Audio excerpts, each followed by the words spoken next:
अस्सलाम वालेकुम। वालेकुम अस्सलाम। भाजी की गल परेशान लग रहे हो? खैर ही है? ठीक दसा भाजी जी गए ने पेके ते अज ओफड़ा ओफड़ा जिहा लगदा सब कुछ दिल भी नहीं पे लगदा। चलो वो अल्लाह दे बंदे हो। वो मेरा एक यार सी ते ओदे भी इस तरह जी टुर के पेके ते ओने मैनू गल दसी ते ओदे ते मैं नज़म लिखी। ਉਹ ਮੈਂ ਤੁਹਾਨੂੰ ਸੁਣਾਣਾ ਪੰਜਾਬੀ ਦੀ ਨਜ਼ਮ ਹੈ ਤੇ ਉਹ ਮੈਂ ਲਿਖੀ ਤੇ ਉਹ ਮਜ਼ਾਹੀਆ ਨਜ਼ਮ ਹੈ ਤੇ ਉਹ ਮੈਂ ਸੁਣਾਣਾ ਤੁਹਾਨੂੰ ਫਿਰ ਸਮਝ ਆ ਜਾਏਗੀ ਕਿ ਲੋਕ ਤੇ ਬੜੇ ਖੁਸ਼ ਹੁੰਦੇ ਨੇ ਤੇ ਤੁਸੀਂ ਪਰੇਸ਼ਾਨ ਬੈਠੇ ਵੇਖਿਆ। ਮੈਂ ਕੱਲ ਬੈਠਾ ਯਾਰ ਪਰੇਸ਼ਾਨ ਸੀ ਲਹਿੰਦੇ ਵੱਲ ਵੇਂਦਾ ਸੀ ਤੇ ਚੜ੍ਹਦੇ ਧਿਆਨ ਸੀ ਹੌਲੀ ਹੌਲੀ ਕੋਲ ਜਾ ਕੇ ਕੀਤਾ ਮੈਂ ਠਾ ਸੀ ਵੇਖ ਕੇ ਵੀ ਯਾਰ ਉਹਨੂੰ ਚੜਿਆ ਨਾ ਚਾਹ ਸੀ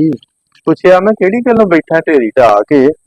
ਵੇਂਦਾ क्यों नहीं मेरे वाल नजरा उठा के कहन लगा कुछ भी ना पुछ मेरे सजना दसिया ते नीवी होनी मुछ मेरे सजना बोलिया मैं दिल दी तू दस गल मित्रा कल नाल वेखी जाए आपे कल मित्रा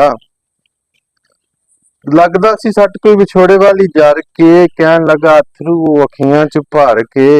एक महीने लई गई तेरी भाभी मेरे दुख सुख दी भी ओदे कोल चाबी है राज जदों दिल वाला उन्हें सारा खोलिया कन्ना मुंड छड्डी ओदे हस के मैं बोलिया ओ तां उठ खुशियां दे नाल पा लुडियां ओ चलिया नसीबां नाल पेके जान बुढ़ियां एवें ही परेशान है तू वड्डा ही कमीना है ओ मौजां कर अजे बड़ी दूर महीना है कहन लगा उंज ते तू बोलना ही सच है ओ मोटिया दिमाग दिया खच्चां दी तू खाचे ओ मेरा फिर डाडा औखा जीना हो जाना है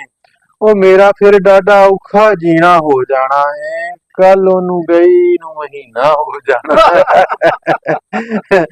कल ओनू गई नू महीना हो जाना है।